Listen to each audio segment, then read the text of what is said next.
అదే RTV app వార్తల్ని క్షణాల్లో చదివే అవకాశం ఉంటుంది. ఒక న్యూస్ పేపర్, ఒక టెలివిజన్ ఛానల్ మీ చేతుల్లో ఎప్పుడూ ఉంటాయి. పాలకులు ద్వంద్వ విధానాలు. బీఆర్ఎస్ పార్టీ ఉద్యమ సమయంలో తెలంగాణ విమోచన దినోత్సవం చెప్పి అధికారంలోకి వచ్చిన తర్వాత సమైక్యత దినోత్సవం అని చెప్పారు. కాంగ్రెస్ పార్టీ అధికారం రాకముందు విమోచన దినోత్సవం చెప్పించి అధికారంలోకి వచ్చిన తర్వాత ప్రజా పరిపాలన దినోత్సవం అని చెప్పంటున్నారు. ద్వంద్వ విధానాలు. వీళ్ళిద్దరు కూడా ఎంఐఎం పార్టీకి భయపడి తెలంగాణ విమోచన దినోత్సవాన్ని ప్రజల దృష్టి మళ్లించే ప్రయత్నం ఈ రెండు పార్టీలు చేస్తున్నాయి. ఆ పార్టీ అంటే వేసింది, ఈ పార్టీ అంటే వేసింది. ఎందుకు భయపడాలి? వాళ్ళ రజాకర్ల దళం పేరుతోని ఎంఐఎం పార్టీ ఉండే అప్పుడు MIM party first MIM party కాదు, రజాకర్ల దళం వాళ్ళది. రజాకర్లకు అనుగుణంగా దళం ఏర్పాటు చేసినటువంటి వ్యక్తులు వాళ్ళు. దాని నుంచి బయటకు వచ్చిందే, సృష్టింపబడ్డదే ఎంఐఎం పార్టీ. రజాకర్ల దళం నుంచి సృష్టించబడిన పార్టీ ఎంఐఎం పార్టీ.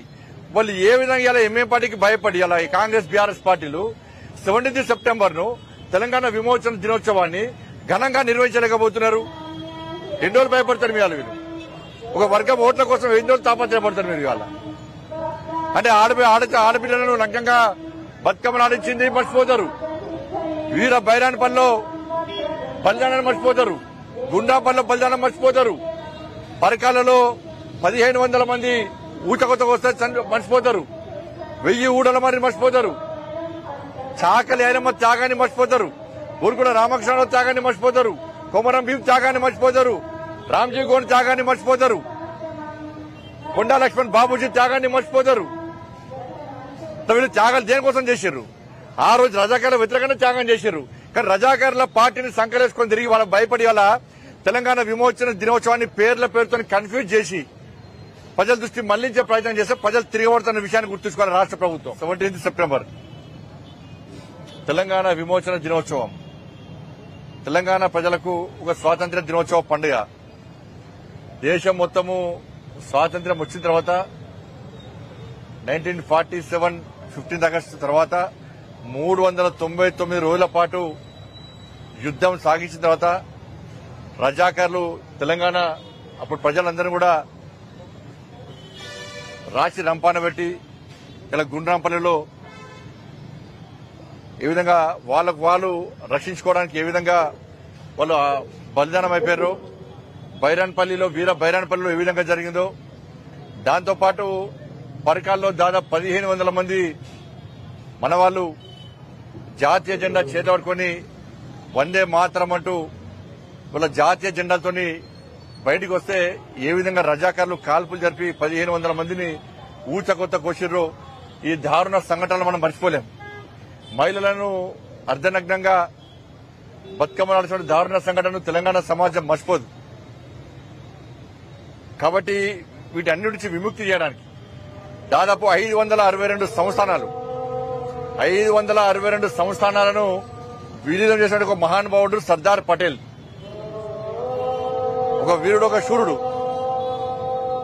కాబట్టి తెలంగాణ రాష్ట్రానికి, హైదరాబాద్ సంస్థానానికి విమోచన కల్పించింది, విముక్తి కల్పించింది వాళ్ళ సర్దార్ పటేల్. కాబట్టి వారి వల్లనే ఈరోజు 17 సెప్టెంబర్ మనం జరుపుకునే అవకాశం వచ్చింది. మాకు వీరుడు, శూరుడు సర్దార్ పటేల్. సర్దార్ పటేల్ యొక్క వీరత్వాన్ని మేము ఎప్పుడు మర్చిపోం. ఇవాళ రేపు నిజాం మెడల్ వంచింది సర్దార్ పటేల్. ఆయన మాకు వీరుడు, ఆయన వారసులం. మేము మా పార్టీ కూడా ఆయన వారసుల పార్టీ. పెద్ద విగ్రహం పెట్టినాం మేము గుజరాత్ లో. ఈరోడు పడతాం. ఈడ కూడా మా ప్రభుత్వం వచ్చినప్పుడు మీ లెక్క ఇవాళ ఎంఐఎం పార్టీ భయపడడానికి పోయే ప్రసక్తి లేదు. మా ప్రభుత్వం ఏర్పడిన తర్వాత 17 సెప్టెంబర్ ను ఏ విధంగా ఘనంగా నిర్వహిస్తామో, 15 ఆగస్టును ఏ విధంగా ఘనంగా నిర్వహిస్తామో అంతకంటే ఘనంగా ఈరోజు 17 సెప్టెంబర్ తెలంగాణ విమోచన దినోత్సవాన్ని పేరు మార్చాం, ఊరు మార్చాం. మా ఆలోచన మార్చుకోం. మేము తెలంగాణ విమోచన దినోత్సవాన్ని భారతీయ జనతా పార్టీ ప్రభుత్వం తెలంగాణ రాష్ట్రంలో ఏర్పడడం ఖాయం. ఏర్పడ్డ వెంటనే ఘనంగా నిర్వహిస్తాం. ఇలా రాజీవ్ గాంధీ విగ్రహం కోసం కొట్టాడుతున్నారు. సర్దార్ పటేల్ విగ్రహం పెట్టురు, ఎవరన్నారు? పెట్టురు. ఇవాళ భారత కమ్యూనిస్ట్ పార్టీ తెలంగాణ రాష్ట్ర సమితి ఇచ్చినటువంటి తెలంగాణ రైతాంగ సాయుధ పోరాట వారోత్సవాల భాగంగా సెప్టెంబర్ 11 నుంచి 17 వరకు జరిగేటువంటి వారోత్సవాలు ముగింపు సభ రాష్ట్ర వ్యాప్తంగా 21 తేదీన ఉన్నది. ఈ తెలంగాణ రైతాంగ సాయుధ పోరాట వారోత్సవాలు జరుపుకోవాల్సిన అవసరం వచ్చింది. ఈ దేశానికి స్వాతంత్రం 1948 ఆగస్టు 15వ తేదీన వస్తే 1947 ఆగస్టు 15వ తేదీన స్వాతంత్రం వచ్చింది. కానీ తెలంగాణ హైదరాబాద్ సంస్థానానికి స్వాతంత్రం రాలేదు. అప్పుడు భారత కమ్యూనిస్టు పార్టీ తెలంగాణ రాష్ట్ర కార్యదర్శి పెద్ద మల్లారెడ్డి, రావినాథ్ రెడ్డి, మత్తు మొయినుద్దీన్ ముగ్గురు కలిసి ఈ తెలంగాణలో హైదరాబాద్ సంస్థానం భారతదేశంలో విలీనం కావాలి, ఈ దేశంలో భూమి కోసం, వృత్తి కోసం, రాష్ట్రీయ సుంకాల విముక్తి కోసం, దున్నేవాడికి భూమి కావాలనే లక్ష్యంతో పెద్ద ఎత్తున తిరుగుబాటు కోసం సాయుధ పోరాటం పిలుపునిచ్చారు. దానికి అనుగుణ 1947 సెప్టెంబర్ 11న పిలిపించారు. దానికి అనుగుణంగా తెలంగాణ ప్రాంతంలో ప్రతి పల్లె, ప్రతి పట్టణం, ప్రతి ఊరు, ప్రతి ఇల్లు పెద్ద ఎత్తున సాయుధులై రజాకరణం తరలిపెట్టారు. ఆ సందర్భంగా 1948 సెప్టెంబర్ 17వ తేదీన తెలంగాణ రాష్ట్రాన్ని భారతదేశంలో విలీనం చేశారు. ఆ విలీనం సందర్భంగా తెలంగాణ రైతాంగ సాయుధ పోరాటం సంవత్సరం పైగా జరిగినటువంటి పెద్ద ఎత్తున పోరాటం. స్వాతంత్ర అనంతరం కూడా ఆనాడు తెలంగాణ రాష్ట్రానికి ప్రజలకు దున్నేవాడికి భూమి రాలేదు, అదేవిధంగా ఉండడానికి ఇల్లు లేదు, తినడానికి తిండి లేదు, చాలా విపరీతమైన పేదరికం ఉన్నటువంటి సందర్భంలో కమ్యూనిస్టు పార్టీ సుదీర్ఘ కాలం పాటు అదే సాయుధ పోరాటం కొనసాగించాలనేటువంటి అంశాన్ని తీసుకుంది. 48 తర్వాత కూడా సెప్టెంబర్ 17వ తేదీన ఈ దేశంలో భారతదేశంలో విలీనమైన సాయుధ పోరాటం కొనసాగింది. ఆ సాయుధ పోరాటంలో చేస్తున్నటువంటి సందర్భంలో ఆనాడు ఉన్నటువంటి జవహర్లాల్ నెహ్రూ, అదేవిధంగా సర్దార్ వల్లభాయ్ పటేల్ హోమ్ మినిస్టర్గా ఉండి తెలంగాణ ప్రాంతానికి సాయుధులైనటువంటి తెలంగాణ విముక్తి కోసం పెద్ద ఎత్తున దున్నేవాడికి భూమి కావాలనే ఆకాంక్షతో చేసినటువంటి పోరాటాన్ని అణిచివేయడం కోసం పెద్ద ఎత్తున సైన్యాన్ని పంపి వేల మందిని ఈ దేశ సైన్యంతో చంపినటువంటి పరిస్థితి కొనసాగింది. ఏదైనా ఈ రాష్ట్రంలో దేశవ్యాప్తంగా కూడా రాష్ట్ర పాలకులు కూడా నేటి వరకు వారు ఆశించినట్టు లక్ష్యం నెరవేరలేదు. ఇప్పటికీ దున్నేవాడికి భూమి లేదు, ఇల్లు లేదు, తినడానికి తిండి లేని పరిస్థితుల్లో అత్యంత దారిద్ర్యమైనటువంటి పరిస్థితుల్లో ఈ పాలకులు పెట్టుబడిదారి వర్గాల చేతుల్లో ఈ చట్టాలు చేసేటువంటి పాలకుల చేతుల్లో ఉండడం ద్వారా వారు ఆశించిన ఆశయాన్ని లక్ష్యం నెరవేరాలంటే కమ్యూనిస్టు పార్టీ మరో పోరాటానికి సిద్ధం కావాల్సిన అవసరం ఉందని ఈ సందర్భంగా తెలియజేస్తూ జిల్లా కమ్యూనిస్టు పార్టీ రాబోయే కాలంలో మరింత పోరాటాన్ని ఉధృతం చేస్తుందని చెప్పి తెలియజేస్తుంది. అఖండ భారత్లో విలీనమైంది ఈ రోజు. ఇంతటి ప్రాముఖ్యత గల సెప్టెంబర్ 17వ తేదీ తెలంగాణ ప్రజా పాలన దినోత్సవంగా నిర్వహించాలని రాష్ట్ర ప్రభుత్వం నిర్ణయించింది. కాబట్టి ఈ రోజును రాష్ట్ర వ్యాప్తంగా తెలంగాణ ప్రజాపాలన వేడుకలను ఘనంగా నిర్వహించుకుంటున్నాం. ఈ సందర్భంగా ఆనాటి వీరయోధులైన కొమరం భీం, దొడ్డి కొమరయ్య, రావి నారాయణ రెడ్డి, స్వామి రామానంద తీర్థ, సర్దార్ జమలాపురం కేశవరావు, వట్టికోట అల్వార్ స్వామి, చాకలి ఐలమ్మ, భీమిరెడ్డి నరసింహారెడ్డి, ఆరుట్ల రామచంద్రారెడ్డి, ఆరుట్ల కమలాదేవి, బద్దం ఎల్లారెడ్డి, సూరవరం ప్రతాప్ రెడ్డి, ప్రజాకవి కాళోజీ, మగ్దూం మొయినుద్దీన్, షోయిబుల్లా ఖాన్, బండి యాదగిరి, దాశరథి కృష్ణమాచార్య, సుద్దాల హనుమంత్, కొండా లక్ష్మణ్ బాపూజీ వంటి ఇంకా ఎందరో మహానుభావులు తెలంగాణ గడ్డపై జన్మించి ఈ ప్రాంతాన్ని సుసంపన్నం చేశారు. వారందరికీ శిరస్సు వంచి నమస్కరిస్తున్నాం. తెలంగాణ రాష్ట్రం అనేది ఒక భౌగోళిక స్వరూపం మాత్రమే కాదు, ఇది ఒక అస్తిత్వ పోరాటానికి ప్రతీక. అనాదిగా అణగదొక్కబడిన తెలంగాణ ప్రాంతంలో స్వేచ్ఛ స్వాతంత్రాల కోసం దశాబ్దాలుగా పోరాటాలు నిరంతరంగా కొనసాగాయి. నాటి ప్రఖ్యాతిగాంచిన తెలంగాణ సాయుధ రైతాంగ పోరాటం నుండి నేటి మిలియన్ మార్చ్ వరకు ఉవ్వెత్తున చేసిన అనేక పోరాటాలు ప్రసిద్ధిగాంచాయి.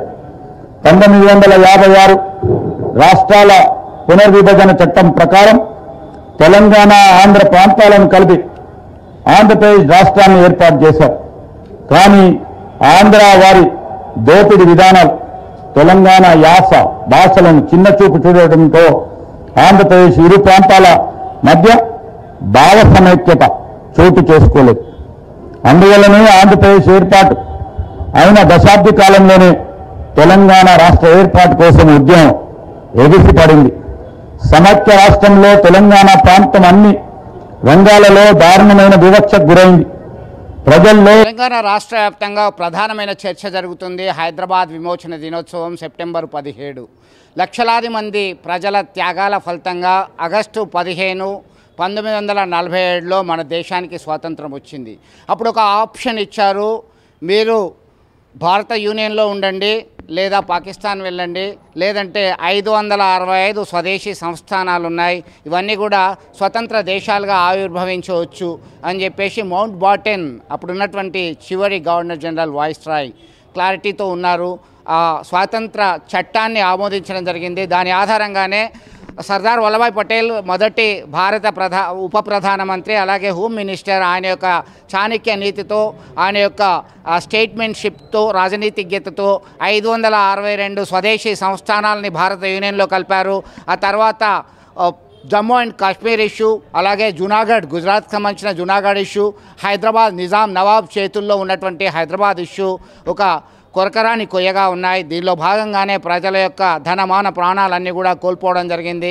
ఒకవైపు కమ్యూనిస్టులు, తెలంగాణ ప్రజలు అందరూ కూడా బండెనుక బండి కట్టి 16 బండ్లు కట్టి కడతాం నిజాం సర్కారోడా నీ గోరి కడతామంటూ నినదించారు, చైతన్యవంతులయ్యారు. కరీంనగర్ గడ్డ మీద ఒకవైపు మమ్మదాపూర్ గుట్టలు, మరొకవైపు గాలిపల్లి, మరొకవైపు అనేక ప్రాంతాలు, పరకాల ప్రాంతం కావచ్చు, తెలంగాణ ప్రజల యొక్క త్యాగాల ఫలితంగా ఒకవైపు కొమరం భీము, దొడ్డి కొమరయ్య, చాకలి ఐలమ్మ, అలాగే సురవరం ప్రతాప్ రెడ్డి, షోయబుల్లా ఖాన్ లాంటి అనేక మంది త్యాగాల ఫలితంగా సర్దార్ వల్లభాయ్ పటేల్ చాణక్య నీతితో, రాజనీతిజ్ఞతో ఆపరేషన్ పోలో అని చెప్పేసి సైనిక చర్య చేపట్టడం జరిగింది. 2 రోజులు 1948 సెప్టెంబర్ 17న అప్పటి హైదరాబాద్లోని 16 జిల్లాలతో కూడినటువంటిది భారత యూనియన్లో కలిసింది.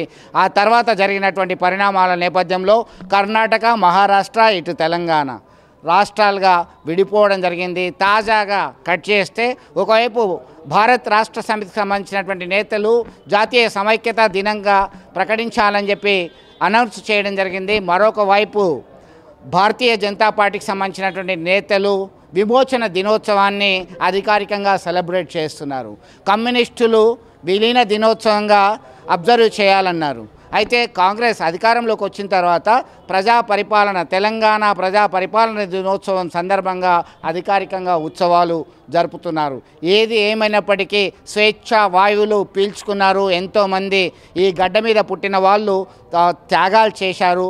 స్వామి రామానంద తీర్థ కావచ్చు, మొదటిసారిగా వందే మాత్రం చెప్పిన నినాదం కావచ్చు, పివి నరసింహరావు కావచ్చు, కేవి కేశవులు ధర్మపురి ప్రాంతానికి చెందిన వాళ్ళు కావచ్చు, అనబేరి ప్రభాకర్ రావు, ఇతరత్ర అనేక మంది త్యాగాల ఫలితంగానే ఈ హైదరాబాద్ సంస్థానం విమోచన వచ్చింది. మన భారత యూనియన్లో విలీనమైపోయింది, కలిసింది. ఆ తర్వాత జరిగినటువంటి పరిణామాల నేపథ్యంలో ప్రస్తుతం తెలంగాణ రాష్ట్రంగా మనం గమనిస్తూ ఉత్సవాలు జరుపుకుంటున్నటువంటి పరిస్థితి అయితే ఉంది. విడుదల సుమంత్తో కలిసి చంద్రశేఖర్, RTV, కరీంనగర్ నుండి. మరిన్ని వీడియోస్ కోసం ఛానల్ ని సబ్స్క్రైబ్ చేయండి. లేటెస్ట్ అప్డేట్స్ కోసం వాట్సాప్ ఛానల్ ని ఫాలో చేయండి. అండ్ లింక్ డిస్క్రిప్షన్ లో ఉంది.